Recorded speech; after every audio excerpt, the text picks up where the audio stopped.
हाँ, चाय नाश्ता करके निकलते, 10 मिनट दूर है यहाँ से, ऑटो ले लेंगे।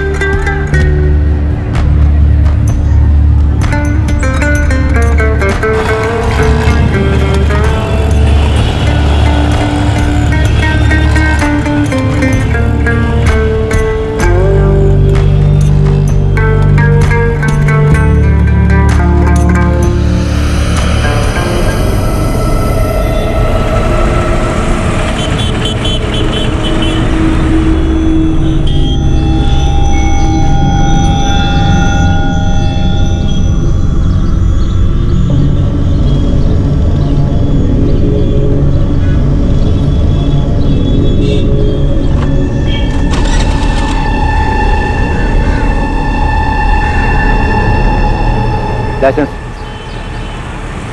ये सर, पेपर दिखा। सर 4 दिन पहले ही खरीदी है ना सर, तो पेपर से अभी ट्रांसफर नहीं हुए। खरीदने की रसीद तो होगी, वो दिखा। सर ये रसीद है सर, सेकेंड हैंड खरीदी है सर, कैश देके, वो भी गैरेज से सर, तो यही रसीद है सर। ये रसीद है? हाँ सर यही रसीद है। पहले ओनर के पेपर की कॉपी तो होगी, वो दिखा। सर पुराने ओनर का कोई पेपर नहीं है सर, यही रसीद है सर, गैरेज से खरीदी है सर। तो लाइसेंस जमा कर लेता हूँ, आराम से ट्रांसफर करा, कोर्ट में पेपर दिखा और लेके जा। सर काम धंधे वाला आदमी हो, कहाँ कोर्ट कचहरी के चक्कर काटता फिरूंगा सर। पेपर तो दिखाने पड़ेंगे, पुराने ओनर के गाड़ी ट्रांसफर करने की एप्लीकेशन, कुछ तो दिखा। सर आपकी मैं गैरेज वाले मोहन से बात करा देता हूँ सर, 4 दिन पहले ही सर गाड़ी खरीदी सर, ये सर फोन पे बात कर लो। साइड में ले ले स्कूटर। सर महज एक स्कूटर के पेपर्स की चेकिंग से इस केस की शुरुआत हुई। एक स्कूटर से शुरू हुआ यह केस एक के बाद एक कई हैरान कर देने वाले सच सामने लाने वाला था। रूटीन चेकिंग में मिला यह चोरी का स्कूटर एक मर्डर केस को रोशनी में लाने वाला था।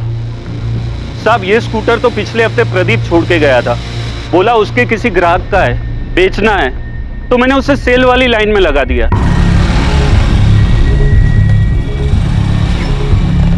मोहन भाई, हाँ ये स्कूटर निकालना है मुझे, कोई कस्टमर हो तो बताओ ना।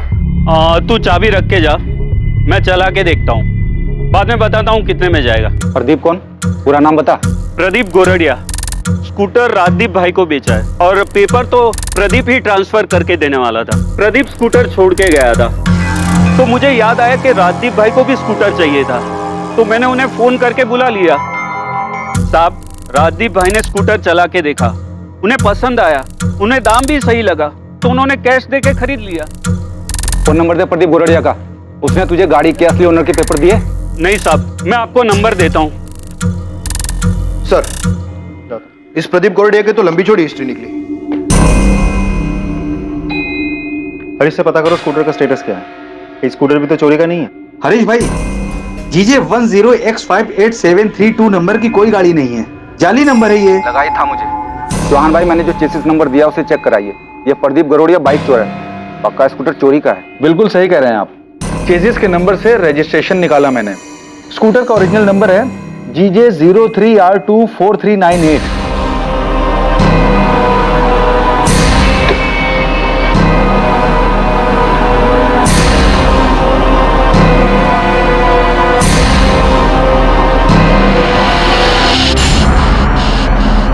आप जो नंबर बता रहे हैं GJ 03R24398, ये स्कूटर किसके नाम पर रजिस्टर है?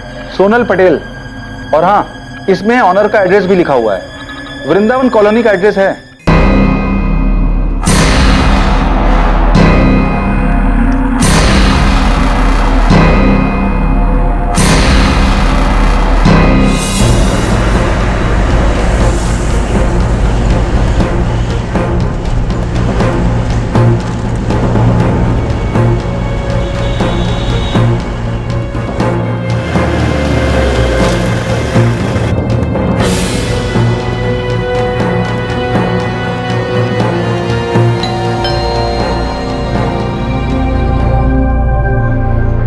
सोनल पटेल का घर यही है?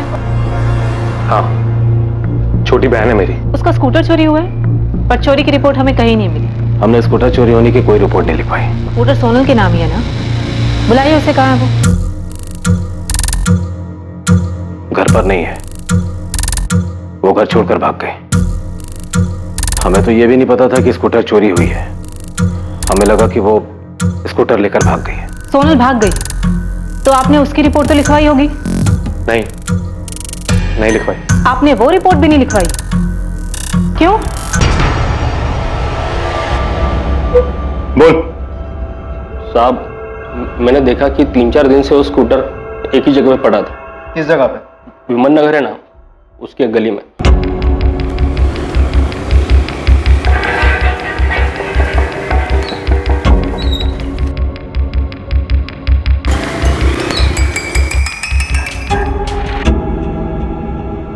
साहब 3 दिन बराबर से जाके चेक किया मैंने, स्कूटर वहीं पे खड़ा था। फिर मैं समझ गया कि ये सोसाइटी में किसी का नहीं है। फिर उठा लिया साहब और नंबर प्लेट चेंज करके बेच दिया मैंने। वो स्कूटर सोनल पटेल का है, 20 साल की लड़की है जो घर से भागी है। कहाँ है वो? साहब मैं बाइक चोर हूं, मानता हूं कि मैंने स्कूटर बेचा है, लेकिन मैं किसी सोनल पटेल को नहीं जानता हूं साहब। देवांग जी, आपने सोनल की रिपोर्ट लिखवाई ही नहीं? नहीं। सोनल घर से कब भागी? 17 अक्टूबर को वो कॉलेज के लिए निकली थी, उसके बाद वापस ही नहीं आई।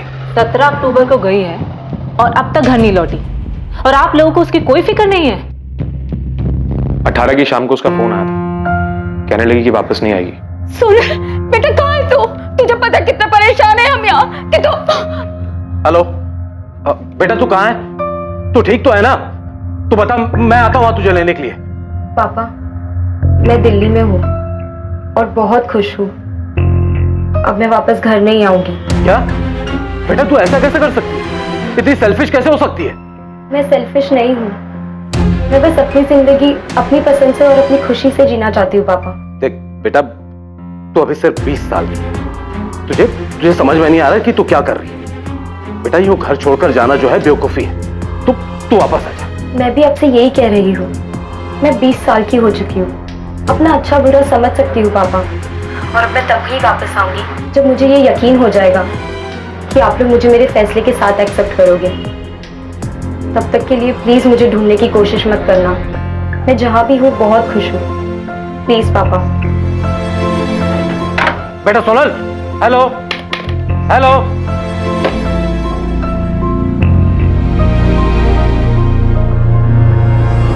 वो अपनी मर्जी से घर से भागी थी, वो खुश थे, तो क्या करते हैं? जबरदस्ती अपनी बेटी को घर वापस लेकर आते हैं, जबकि ये फैसला उसका खुद का था घर से भागने का। वो अपने मन की करके खुश है, और हम यहाँ सुरेश भाई और उनके परिवार वालों के सामने सर झुकाए बस माफी मांग रहे हैं। वे पिछले महीने 12 सितंबर को उसकी सगाई हुई थी अजय के साथ।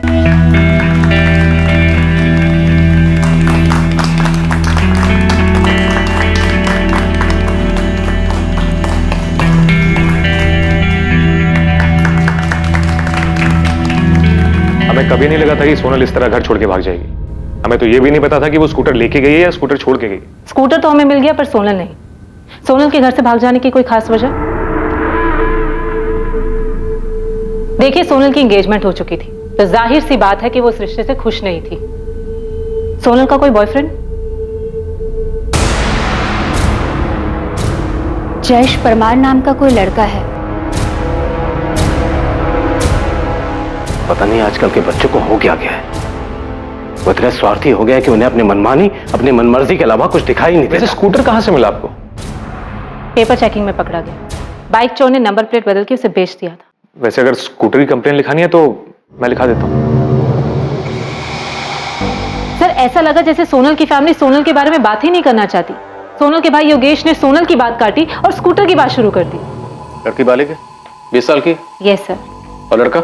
लड़के का सिर्फ नाम बताया उन्होंने, जयेश परमार। उसके अलावा वो कुछ नहीं जानते। जाहिर है लड़का भी बालिग ही होगा, दोनों की लव स्टोरी भी होगी और अफेयर चल रहा होगा। Yes sir. सर, जिस तरह सोनल स्कूटर छोड़ के गई है, घर वालों ने कोई कंप्लेंट तक नहीं लिखवाई। पारुल, तुम्हें इसमें कुछ अटपटा लग रहा है? यस सर, मुझे सोनल की फैमिली का बिहेवियर बहुत अजीब लगा। सर, हमें पता तो लगाना चाहिए। ठीक है, पता लगाओ लड़का कौन है। देखिए, मैंने आपको पहले भी बताया था कि हमें सिर्फ उसका नाम पता है, जयेश परमार। ना उसे कभी देखा है, ना कभी उससे मिले हैं। देवांग जी, आपको कुछ तो पता होगा नाम के अलावा कि जयेश कहाँ रहता है, सोनल उससे कहाँ मिली, कब मिली? नहीं, हमें तो उस लड़के के बारे में तब पता चला जब एंगेजमेंट के बाद सोनल ने अपनी भाभी प्रिया को उस लड़के के बारे में बताया। सोनल, कौन है ये जयेश और अचानक कहाँ से आ गया? अचानक नहीं आया भाभी, 1 साल से जानती हूँ जयेश को, प्यार करती हूँ उससे। भाभी, मैं अजय से नहीं, जयेश से शादी करना चाहती हूँ। सोनल, तुझे पता है ना तेरी सगाई हो चुकी है? और अगर ऐसा कुछ था तो तूने सगाई से पहले क्यों नहीं बताया? भाभी प्लीज, मैं किसी ऐसे इंसान से शादी नहीं करना चाहती जिसके साथ मैं कभी खुश नहीं रह पाऊंगी। भाभी प्लीज, आप ही मेरी मदद कर सकती हो। सोनल, मुझे नहीं जानना ये जयेश परमार है कौन। दिमाग ठीक है तेरा? सगाई हो चुकी है तेरी और दिसंबर में शादी की डेट फिक्स हो गई है। बेटा, अजय हमारी बिरादरी का, हमारी बराबरी का है। तुझे क्यों लगता है तू वहां खुश नहीं रहेगी? बेटा, राजकोट में दो बंगले हैं उनके, मुंबई में भी घर है, खूब पैसा है उनके पास। बहुत खुश रहेगी तू वहां बेटा। माँ, पापा एक बार सोनल की बात सुन क्यों नहीं लेते? रिया, मुझे कुछ नहीं सुनना। रिया, तुम्हें इसे समझाना चाहिए, उल्टा तुम होगी इसे बढ़ावा दे रही हो। भैया, पापा, अभी सगाई हुई है, शादी तो नहीं हुई है ना। आप प्लीज एक बार जयेश से मिल तो लो। मुझे किसी से नहीं मिलना। मैंने बहुत सोच समझकर अजय के साथ तुम्हारा रिश्ता तय किया है।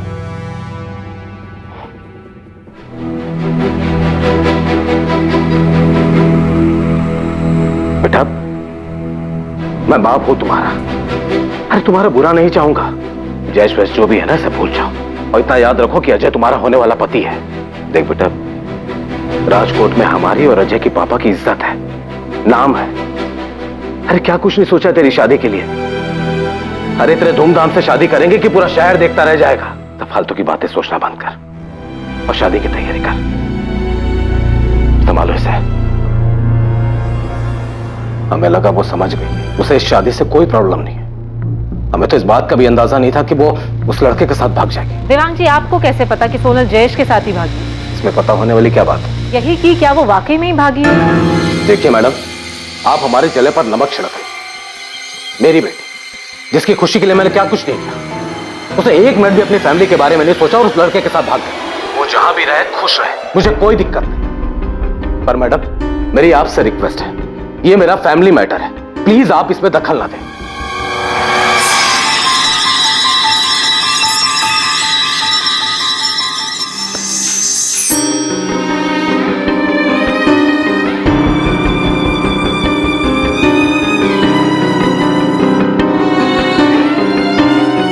शरद, अभी मत जा, सेठ का मूड ठीक नहीं है। सर, कुछ तो गड़बड़ है। सोनल के पापा का बिहेवियर मुझे बहुत अजीब लगा। पारुल, मैं खबरियों को देवांग पटेल के पीछे लगाता हूँ। तुम सोनल की भाभी प्रिया से बात करो, पता करो कि उन्हें कैसे पता कि सोनल जयेश के साथ भागी, और ये भी पता करो कि सोनल कौन से कॉलेज में पढ़ती है। ठीक है सर।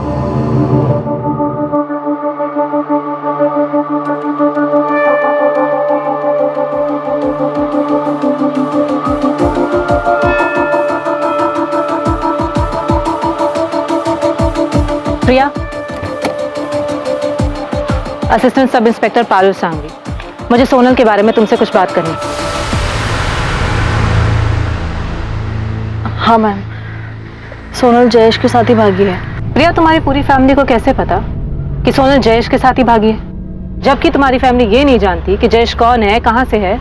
योगेश ने सोनल के कॉलेज के दोस्तों से बात की थी, शिल्पा और नताशा। तुम्हें सच में जयेश के बारे में कुछ नहीं पता? तुम्हारे पति या ससुर ने सोनल के साथ कुछ किया? नहीं मैम, मुझे नहीं पता। सोनल कौन से कॉलेज में पढ़ती है?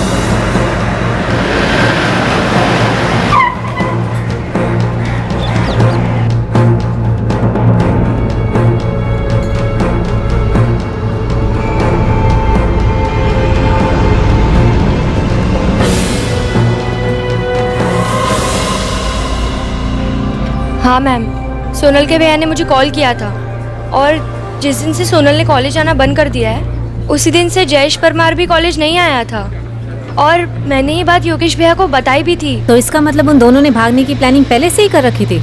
वो तो पता नहीं मैम, लेकिन सोनल ने तो हमें ऐसा कुछ बताया नहीं था। ये जयेश कहाँ पे रहता है? मैम, ऐसे तो वो हॉस्टल में रहता है, लेकिन ओरिजिनली वो मोरबी से है। ये क्या बदतमीजी है? कौन हो तुम? शमशेर, पुलिस का आदमी, तुमसे बात करनी है। भाई, मैं देवांग सेठ के ऑफिस में सिर्फ असिस्टेंट अकाउंटेंट हूँ। उनके घर में क्या चल रहा है क्या नहीं, मुझे कुछ नहीं पता। घर के लोग तो ऑफिस में आते ही होंगे और आते जाते तुमने देखा ही होगा। देखो महेश भाई, अगर तुम्हें पता है और पुलिस को बाद में पता चला कि तुमने बताया नहीं, ये तुम पे ही भारी पड़ने वाला है। अरे पर मैं सोनल के बारे में कुछ नहीं जानता। हाँ इतना बता सकता हूँ कि जिस दिन वो गायब हुई थी उस दिन ऑफिस में बहुत बड़ा हंगामा हुआ था। कैसा हंगामा? पैसों को लेकर। मतलब? उस दिन सेठ जी के कैबिन से 10 लाख रुपए गायब हुए थे। दिखा भाई, वो 10 लाख किधर है? आपके केबिन में, ड्रॉअर में, किधर रखे दिखाओ।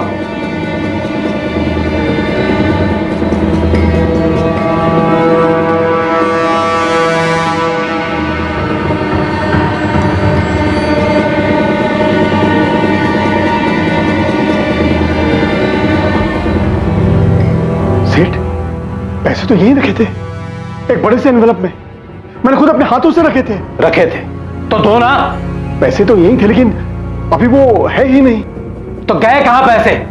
पैसों के पैर लग गए, ये 10 लाख हवा हो गए। मैंने पैसे खुद यहां रखे थे, मैं सच कह रहा हूं। सेठ आपके ड्रॉअर में मेरा कोई काम ही नहीं है, मैं क्यों खोलूंगा उसे? सेठ जी इतना पैसा तो हर तीसरे दिन आता है, हम तो कभी हाथ भी नहीं लगाते। पैसे तो बीका भाई के पास ही रहते हैं। हाँ सेठ, पैसे मेरे पास ही थे और मैंने उसे ड्रॉअर में रखे थे। 10 बार सुन चुका हूं मैं ये, यही रखे थे, यही रखे थे। अगर थे तो गए कहां? सेठ वो क्या? 1:30 बजे सोनल बिटिया यहाँ आई थी, आपके केबिन में गई थी। सोनल? हाँ बीका भाई सही कह रहे हैं, मैंने 2:30 बजे सोनल को आपके कैबिन से निकलते देखा था।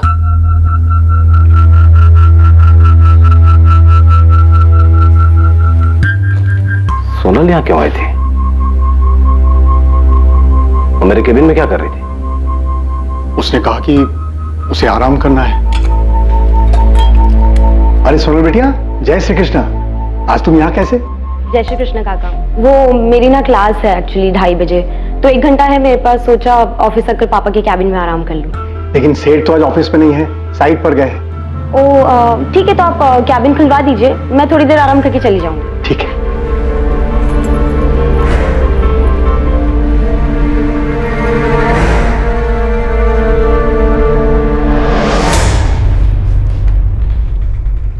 उसके लिए मैंने केबिन खोल दिया और फिर अपने काम में लग गया। वो कब चली गई मुझे पता ही नहीं।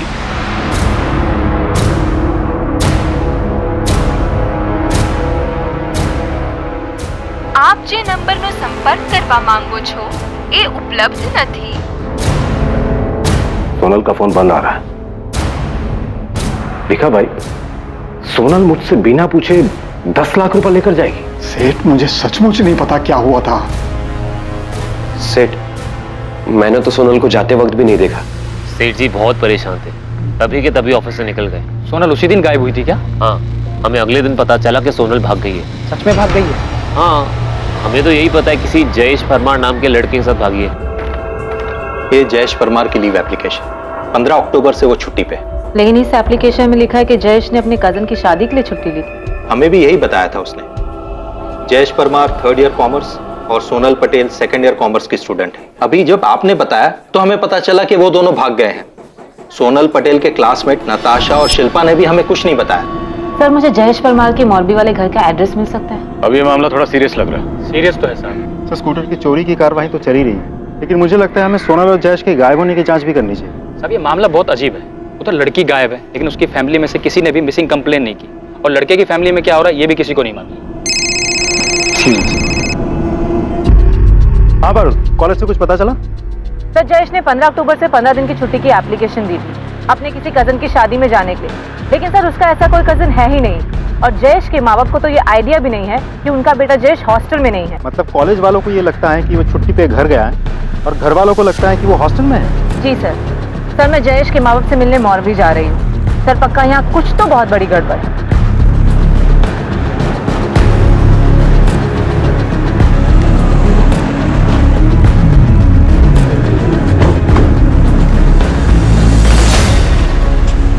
हमें तो पता ही नहीं कि जयेश ने कॉलेज से छुट्टी ली है। और कौन सा कजिन? वो 17 अक्टूबर से गायब है और आज 30 तारीख है। आपने एक बार भी अपने बेटे को फोन नहीं किया? नहीं, क्योंकि हमेशा वही फोन करता है, और इस बार जब उसने फोन नहीं किया तो हमें लगा कि वो शायद पढ़ाई में बिजी होगा। मेरा बेटा जयेश हॉस्टल में नहीं है तो कहाँ है? उसका तो फोन भी बंद आ रहा है। इतने दिन में आपने अपने बेटे को एक बार भी फोन नहीं किया? आज जब हमने आकर आपसे पूछा तो आपको पता लगा। हमें राजकोट में एक स्कूटर मिला है जो सोनल पटेल के नाम पे है। जब हम उसके घर गए तो हमें पता लगा कि सोनल पटेल घर से भागी है और वो आपके बेटे जयेश के साथ भागी है। जयेश ऐसे कैसे कर सकता है? उसे मैंने बहुत समझाया था जब सोनल के बारे में उसने मुझे बताया था। तू कॉलेज से छुट्टी लेकर ये बताने आया है कि तुझे शादी करनी है किसी सोनल पटेल से। सोनल पटेल?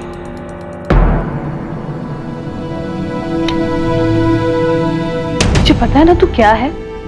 माँ, मैं सोनल से प्यार करता हूँ और सोनल भी मुझसे उतना ही प्यार करती है।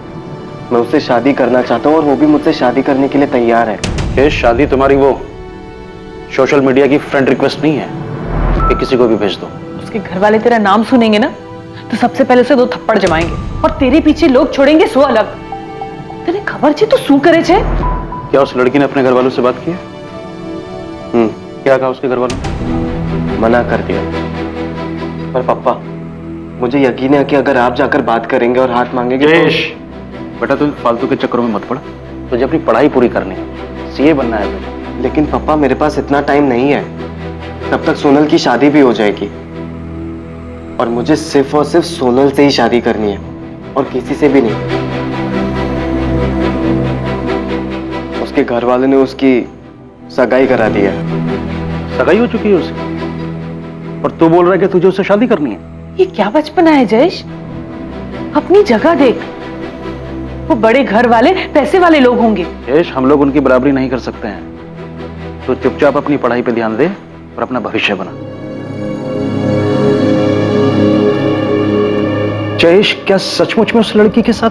हमें ऐसा सोनल के परिवार वालों ने बताया। किसी वो मना करने के बाद भी उस लड़की के साथ भाग सकता है? मैडम, हम तो सिर्फ इतना जानते हैं कि वो लड़की बहुत बड़े घर से है। उस लड़की ने अपने घर वालों से जयेश को लेकर बात की लेकिन उन्होंने साफ मना कर दिया था। मूर्ख है वो। मैडम, हमारे लड़के को ढूंढ दो प्लीज। सोनल पटेल और जयेश परमार दोनों बालिग हैं, तो क्या 2 बालिग लोगों को कोई उनकी इच्छा से शादी करने से रोक सकता है, वो भी उनके भागने के बाद? लेकिन स्कूटर की चोरी की रिपोर्ट क्यों नहीं की गई? और फिर देवांग पटेल के ऑफिस में हुई 10 लाख की चोरी का खुलासा। क्या सोनल और जयेश के केस में और भी कई राज थे जिनका सामने आना अभी बाकी था? सोनल और जयेश का फोन 17 अक्टूबर की दोपहर यहाँ राजकोट में स्विच ऑफ हुआ है। सर, दोनों ने पहले से ही प्लान बनाया होगा कि एक साथ फोन स्विच ऑफ करेंगे।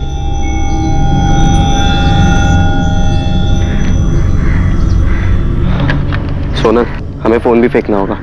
मैंने देखा पुलिस फोन के IMEI नंबर से लोकेशन ट्रेस कर लेती है। ठीक है, तो फिर हम फोन यहाँ नहीं कहीं और फेंकते हैं। Parul, yes sir. You are right. Sonal और जयेश दोनों का फोन एक साथ एक ही लोकेशन पे स्विच ऑफ हुआ है। और सर, दोनों भागकर दिल्ली तो बिल्कुल नहीं गए। मैं दिल्ली में हूँ और बहुत खुश हूँ। सर, देवांग पटेल के फोन रिकॉर्ड में 18 अक्टूबर की शाम को जो कॉल आया था वो कॉल सोनल ने दिल्ली से नहीं बल्कि सूरत के एक PCO से किया था।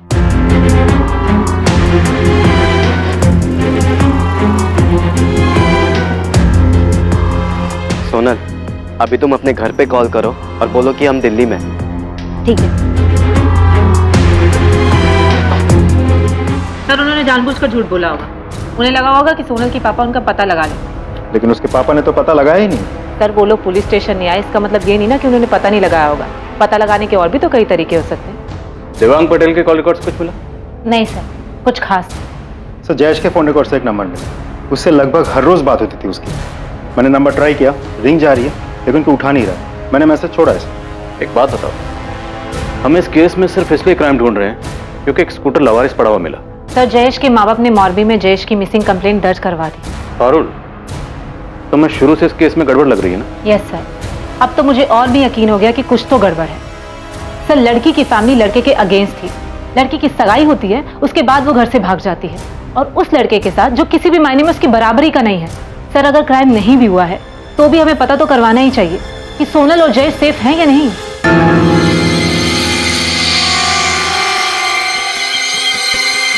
लड़के के माँ बाप ने मोरबी में पुलिस कंप्लेंट की है। जब पुलिस उनके पास गई तो उन्होंने बताया कि उन्हें पता ही नहीं है कि उनका बेटा सोनल के साथ भाग गया है। योगेश, रिया को जरूर कुछ पता है। एक बार बात करो उससे। तो कल रात पूछा था उससे मैंने, उसे भी कुछ नहीं पता। तुम्हें लगा उसने सच बोला? उसने तुम्हें बताया कि पुलिस ने उससे पूछताछ की थी?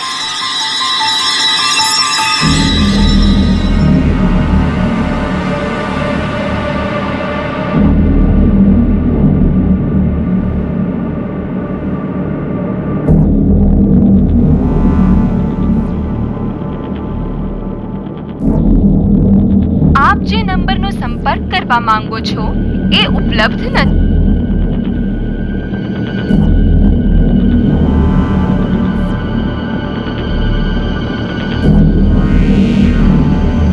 आप बिल्कुल सही कह रहे हैं। ये अंगूठी हमारे आनंद एंड विठल भाई ज्वेलरी स्टोर से ही खरीदी गई।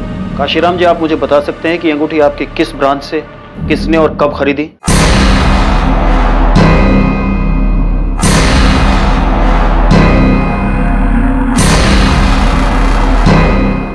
ये आप हमसे किस तरह के उल्टे सीधे सवाल पूछ रहे हैं? हमने जयेश के साथ शादी करने से मना किया तो बिना बताए घर से भाग गई। सोनल 20 साल की बालिग है, हम क्या करते हैं? ये लाइन बोलकर लोग अक्सर पुलिस पे इल्जाम लगाते हैं कि पुलिस कह रही है कि लड़की बालिग है इसलिए हमने कार्रवाई नहीं की, लेकिन यहाँ तो मामला उल्टा है। आप खुद ही कह रहे हैं कि आपकी बेटी बालिग है इसलिए आपने कुछ नहीं किया। मैंने बताया ना आपको कि सोनल ने हमें फोन करके कहा कि हमारी जिंदगी में दखल ना दे। वो बोल रही है कि वो दिल्ली में, आप लोग बोल रहे हैं कि कॉल रिकॉर्ड से पता चला कि उसने फोन सूरत से किया। हम लोग नॉर्मल लोग हैं सर, हमें कैसे पता चलेगा वो सच बोल रही है झूठ? आप लोग कभी इसकी फिक्र नहीं होती? आपकी बहन आपकी बेटी कहाँ है, कैसी है? ठीक ही होगी, 10 लाख लेकर भागी है। वैसे ये बात तो आपको ही पता चली, और ये बात आप लोगों ने हमें नहीं बताई। जो भी है, बेटी मेरी, पैसा मेरा, फैसला उसका। वो फैसला जिसमें मेरा कोई योगदान नहीं, ना अच्छा ना बुरा। ऐसा मैं समझ सकता हूं क्या पूछना क्या चाहते हैं। अगर आप उसे ढूंढ लाते हैं ना तो ले आइए, मुझे कोई दिक्कत नहीं। वैसे भी उसने जयेश परमार के साथ शादी कर ली, अजय के साथ तो उसका रिश्ता हो नहीं सकता, पर इसके बाद भी मैं उसे आशीर्वाद ही दूंगा। हमारे पास जयेश परमार की मिसिंग कंप्लेंट आई और आपकी बेटी जयेश परमार के साथ भागी। तो देवांग पटेल और योगेश, मैं आप लोगों से सीधा सीधा सवाल पूछता हूँ, सोनल और जयेश जहां भी हैं सुरक्षित है, सेफ? ये हमें कैसे पता होगा? मैंने बताया ना कि सोनल ने फोन करके कहा कि वो जयेश परमार के साथ शादी कर रही है, हम उसकी जिंदगी में दखल ना दे, बस। जिस दिन सोनल घर से भागी थी उसी दिन उसकी मिसिंग कंप्लेंट लिखवा देनी चाहिए थी। शरद, तुझे अगर कुछ भी पता है तो बता दे। क्या बता दूं मैं? और आप ऐसा क्यों पूछ रहे भिका भाई? क्योंकि तेरा चेहरा कुछ और ही बता रहा है। एक बात याद रखो, सेठ ने हमारे लिए बहुत कुछ किया है। तो आप कहना क्या चाहते हैं? यही कि मैं देख रहा हूं कुछ दिनों से तू बड़ा परेशान सा है। 10 लाख की चोरी की बात पुलिस को किसने बताई? जिसने भी बताया हो, मैंने नहीं बताया। मैंने भी नहीं बताया भिका भाई। तुम दोनों ने नहीं बताया, और मैं तब तक नहीं बताऊंगा जब तक सेठ नहीं कहते। तो फिर ये बात उन्हें पता कैसे चली? किसने बताया?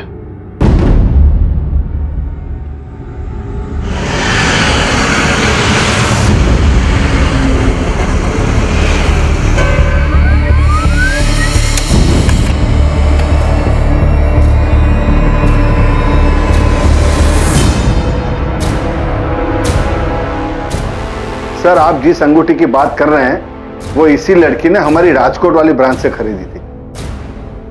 देखिए, आपकी राजकोट वाली ब्रांच के पास इसकी डिटेल्स तो होंगी। कौन है ये, कहाँ रहती है, कुछ बता सकते हैं आप? नहीं सर, बिल तो नहीं। वो लड़की ने कैश पेमेंट की थी। हमारे राजकोट ब्रांच के जो हेड है उन्होंने बताया कि इस लड़की ने 16 अक्टूबर को ये अंगूठी खरीदी थी। और हाँ सर, एक नहीं 2 अंगूठियां खरीदी थी।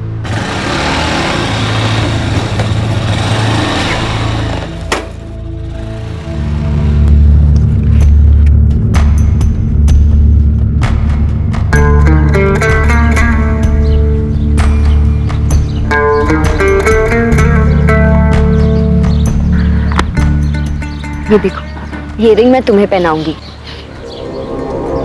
और ये वाली तुम मुझे, फिर हमारी सगाई हो जाएगी। सोनल, इसकी जरूरत नहीं थी। मेरा मतलब है अभी हमें सेटल होना है, तो हमें पैसों की जरूरत है, और वो भी बहुत सारे पैसों की। तुम पैसों की टेंशन मत लो, पैसों का इंतजाम हो गया है। कल सुबह हमारे पास ढेर सारे पैसे होंगे। कैसे? मतलब कहाँ से आएंगे? छत पर फाड़ के। भगवान भी चाहता है कि हम साथ में रहें, इसीलिए उन्होंने आज सुबह ही इशारा दे दिया है कि पैसे कहाँ से आएंगे।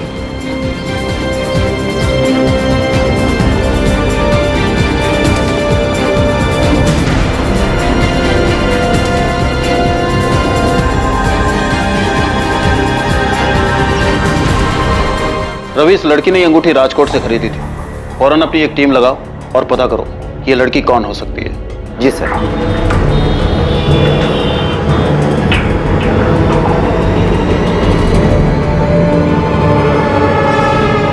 हेलो दोस्त, मैं तुझे कब से फोन कर रहा हूँ, मैसेज भी छोड़ा था, तूने कॉल बैक भी नहीं किया मुझे। पहले ये बता तू कौन है?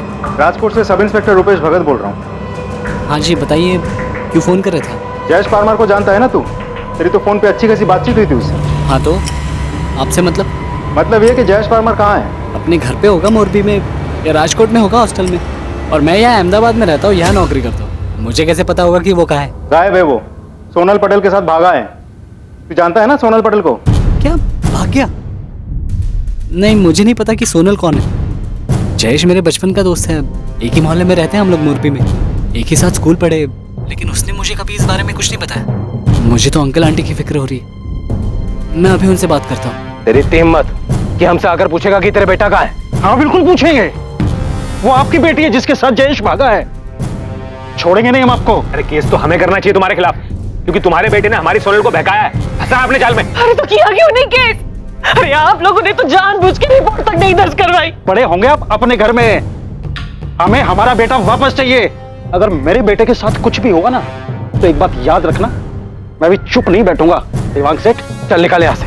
ये धमकी जाकर किसी और को देना, यहाँ पर नहीं। हमने सोनल को समझाया था कि दूर रहे तुम्हारे बेटे से, पर तुम्हारे बेटे को तो लालच आ गया था। इतनी अच्छी अमीर लड़की जो मिल गई, इसीलिए उसे फंसा लिया और भगा के ले गया। आप लोगों को सब पता था कि वो लोग कहाँ हैं, सब जानते थे आप, लेकिन आप लोगों ने सिर्फ हमें नहीं बताया। अगर हम चुप है तो इसका मतलब ये नहीं कि कोई भी आएगा और मुंह उठाकर हमसे सवाल करेगा। एक बार सोनल और तुम्हारे बेटे को मिलने दो, फिर देखना क्या करते हैं उनके साथ हम। अगर मेरा बेटा नहीं मिला या उसे कुछ भी हुआ तो छोड़ूंगा नहीं तुम दोनों को, जीना मुश्किल कर दूंगा। चल निकाल अब यहाँ से, निकाल।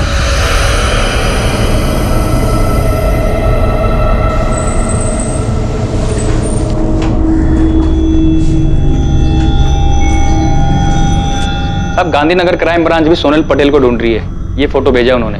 क्यों?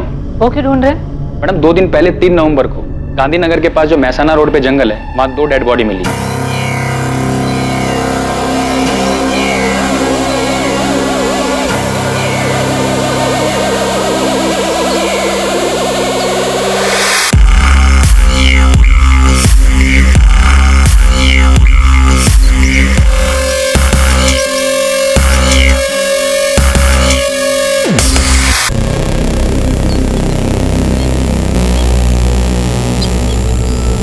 सर देख करके ऐसा लगता है ये लड़के की बॉडी है और ये लड़की।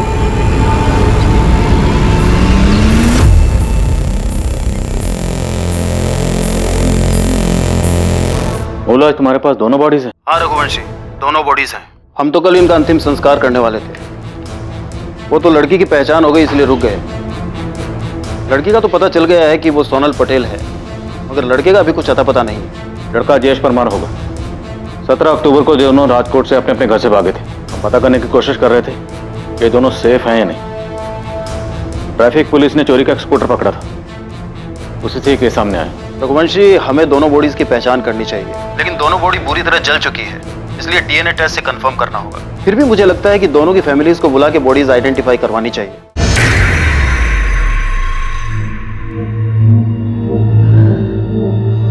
हम बॉडी तो दिखा सकते हैं, पर यह बुरी तरह जली हुई।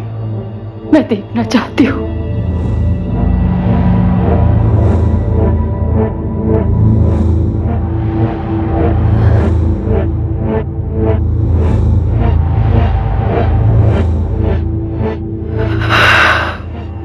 इसकी उंगली से हमें अंगूठी मिली थी, यह भी बुरी तरह जल चुकी थी, और फिर भी इसके जरिए हम ज्वेलर और ज्वेलर से आपकी बेटी सोनल पटेल तक पहुंच पाए। क्या किसी को भी नहीं पता था कि सोनल और जयेश कहां पर है?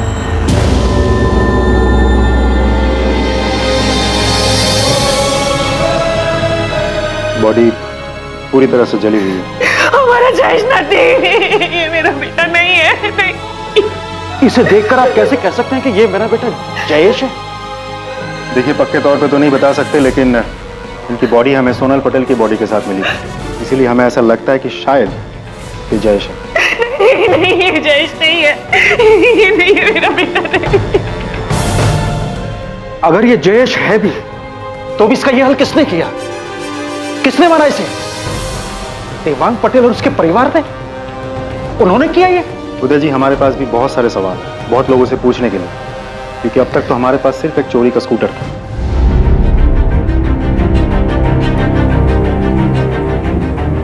17 अक्टूबर को सोनल पटेल और जयेश परमार अपनी एक अलग दुनिया बसाने का सपना लेकर राजकोट से निकलते हैं। पर 3 नवंबर को घर से भागने के लगभग 2 हफ्ते बाद गांधीनगर के पास सोनल पटेल और जयेश परमार की जली हुई लाशें मिलती हैं। उस वक्त दिवाली का त्योहार था और हर तरफ जश्न का माहौल था और 2 परिवार अपने बच्चों की भयानक मौत के शोक में डूबे हुए थे।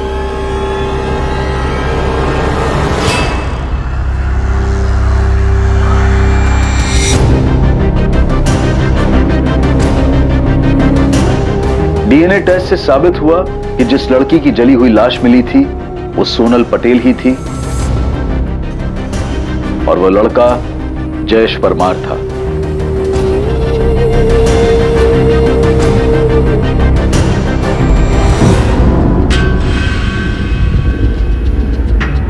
ये दोनों बॉडीज की पोस्टमार्टम रिपोर्ट है, प्लीज। दोनों को गला घोट के मारा गया, उसके बाद लाशों को जला दिया गया। सर, दोनों की बॉडी पर कुछ नहीं मिला सिवाय सोनल की अंगूठी के? नहीं, कुछ नहीं मिला, पर फाइनली इस अंगूठी ने हमें सोनल तक पहुंचा दिया। कातिल ने जानबूझ के दोनों की बॉडीज पर कुछ नहीं छोड़ा होगा। ये अंगूठी भी गलती से उससे छूट गई होगी।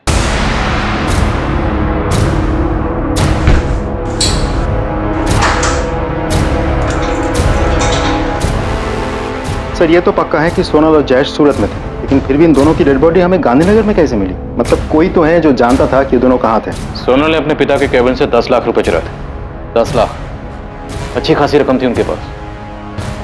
वो दोनों कहाँ जाने वाले थे? गांधीनगर तो नहीं थे, क्योंकि इन दोनों की तलाश में गांधीनगर का चप्पा चप्पा छान मारा था हमने। और अहमदाबाद, वहां पता किया था आप लोगों ने? नहीं, क्योंकि अंगूठी के जरिए हमें पता चल चुका था कि लड़की राजकोट से है। सर, क्या ये उनकी प्लानिंग का हिस्सा होगा कि सूरत से कॉल करेंगे और उसके बाद किसी और शहर चले जाएंगे, शायद अहमदाबाद? सोनल के बाप और भाई के अलावा कोई नहीं हो सकता। उन्होंने ही मारा है मेरे बेटे को। काका, जयेश ने आपको कुछ बताया था कि वो और सोनल कहाँ जा रहे हैं, कहाँ छुपे हैं? बेटा, अगर हमें पता होता कि वो भागने की सोच रहा है तो क्या मुझे रोकते नहीं? पता नहीं जयेश ने ऐसा क्यों किया। मैंने उसे समझाया था कि वो बड़े लोग हैं, बड़े घर वाले हैं, और जब वो मना कर चुके थे तो पता नहीं फिर भी उसने ऐसा क्यों किया।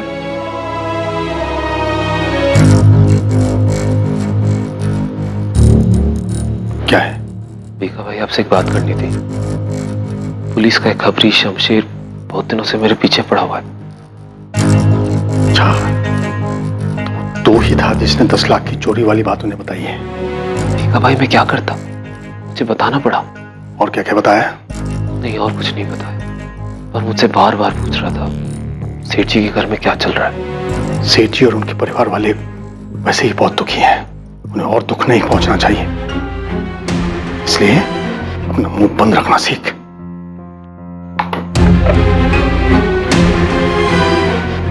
पापा, पापा, शरद का फोन स्विच ऑफ आ रहा है। मैंने इससे कहा था कि क्रियाक्रम के बाद में, पर वो गायब है। कहीं कुछ गड़बड़ ना कर दे।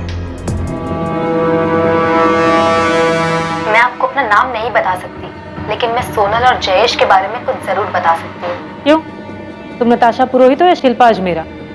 क्यों अपनी पहचान छुपाने की कोशिश कर रही हो? देखिए, मैंने आपको शुरू में ही बता दिया था कि मैं आपको अपना नाम नहीं बता सकती।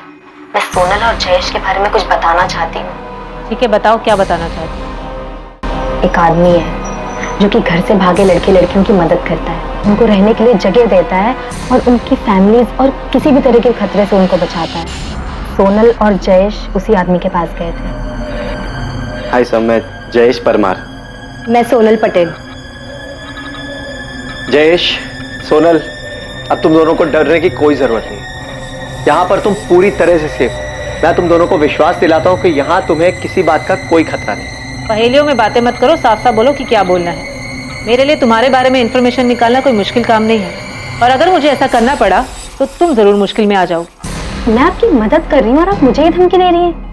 अगर मैंने सोनल और जयेश की फोटो अखबार में ना देखी होती तो मैं आपको कभी फोन नहीं करती। जिस आदमी ने उनको सहारा दिया, उनकी मदद की, उसका नाम है शेखर भाटिया। और जिस घर में वो भागे हुए कपल्स को रखता था वो घर अहमदाबाद में है। उसने सोनल और जयेश को भी वहीं पे रखा था।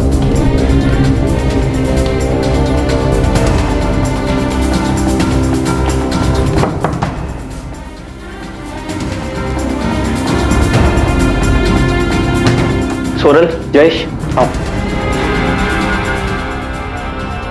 आओ। ये तुम लोगों का बेड है और ये कबर्ड। जब तक तुम्हारा दिल चाहे तब तक यहां रह सकते। और हाँ, चिंता करने की कोई जरूरत नहीं, इस जगह पे तुम दोनों बिल्कुल सेफ।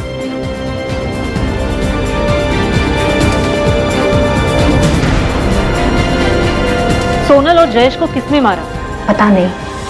हाँ, पर वहाँ एक और कपल था, अमित दवे और भावना राठौड़।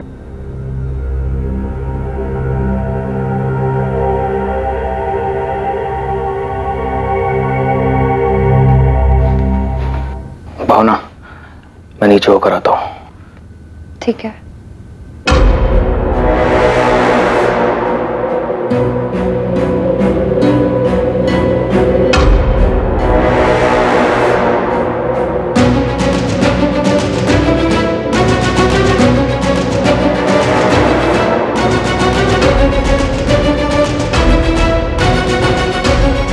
अमित दवे के दिमाग में काफी कुछ चल रहा था। मुझे ऐसा लगता है ना कि वो सोनल और जयेश को मारने की प्लानिंग कर रहा था। तो मुझे अमित दवे और भावना राठौर की कुछ और डिटेल्स दे सकती हो? अगर होती तो जरूर देती, लेकिन मैं उनको ज्यादा नहीं जानती थी। मैं उनसे शेखर भाटिया के घर में मिली थी, जैसे सोनल और जयेश से मिली थी। तो मुझे लगा आपको ये बात बता देनी चाहिए, इसलिए मैंने आपको फोन किया।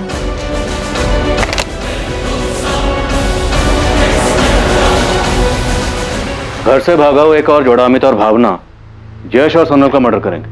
मकसद? सर, मकसद पता नहीं, लेकिन हमें अहमदाबाद के शेखर भाटिया का पता लगाना चाहिए। शायद वहां से हमें कोई क्लू मिल जाए। सर, देवांग पटेल के ऑफिस का एक एम्प्लॉई है, शरद राजपूत। कुछ कन्फेस करना चाहता है लेकिन छुपा बैठा है। उसे डर है कि देवांग पटेल उसको नुकसान पहुंचा सकते। देवांग पटेल का इतना डर कि उसके डर की वजह से एक आदमी छुपा बैठा है। सर, मैंने सेठ की डर से अपना फोन भी स्विच ऑफ कर दिया। मुझे बहुत डर लग रहा है सर। शरद, तुम्हें सोनल और जयेश के मर्डर के बारे में पता था? सर, मुझे जो कुछ भी पता है मैं सब कुछ बता दूंगा आपको, लेकिन आपको मेरी बात का विश्वास करना पड़ेगा। अरे पहले तुम सामने तो आओ, या फिर हमें बता दो तुम कहाँ छुपे बैठे हो। तुम्हें लेने हम वहां आ जाएंगे। शरद, विश्वास के लिए तुम्हारे सच बोलने की जरूरत है। अगर तुम सच बोलोगे तो हम जरूर विश्वास करेंगे। सर, उसके बाद शरद ने फोन स्विच ऑफ कर दिया, लेकिन उसने कहा कि कल पुलिस स्टेशन आएगा। शरद का नंबर ट्रैक करो, पता लगा उसने ये फोन कहाँ से किया। बच के नहीं निकलना चाहिए और हमसे पहले वो किसी और के हाथ नहीं लगना चाहिए। सर, फारूक, अहमदाबाद में अपने आदमियों को काम पे लगाओ। पता लगाओ ये शेखर भाटिया कौन है जो घर से भागे हुए प्रेमी जोड़ियों को प्रोटेक्शन देता था। जयेश और सोनल उस तक कैसे पहुंचे और कातिल जयेश और सोनल तक कैसे पहुंचे।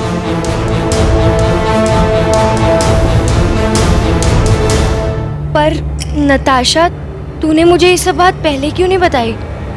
मुझे थोड़ी पता था उनका इस तरह से मर्डर हो जाएगा। नहीं पता था यार मुझे। एक प्रेम कहानी जिसने एक दुखद और विकृत मोड़ लिया। प्रेम कहानी जिसका अंत हुआ प्रेमी और प्रेमिका की मौत पर। उन्हें किसने मारा और क्यों? पुलिस के लिए सच और मुजरिम दोनों की खोज बहुत मुश्किल साबित होने वाली थी, क्योंकि इस प्रेम कहानी के साथ कई और कहानियां और पात्र जुड़े हुए थे। पुलिस ने यह गुत्थी कैसे सुलझाई, मुजरिम तक कैसे पहुंची, ये सब हम देखेंगे इस केस के दूसरे और आखिरी भाग में। जय हिंद।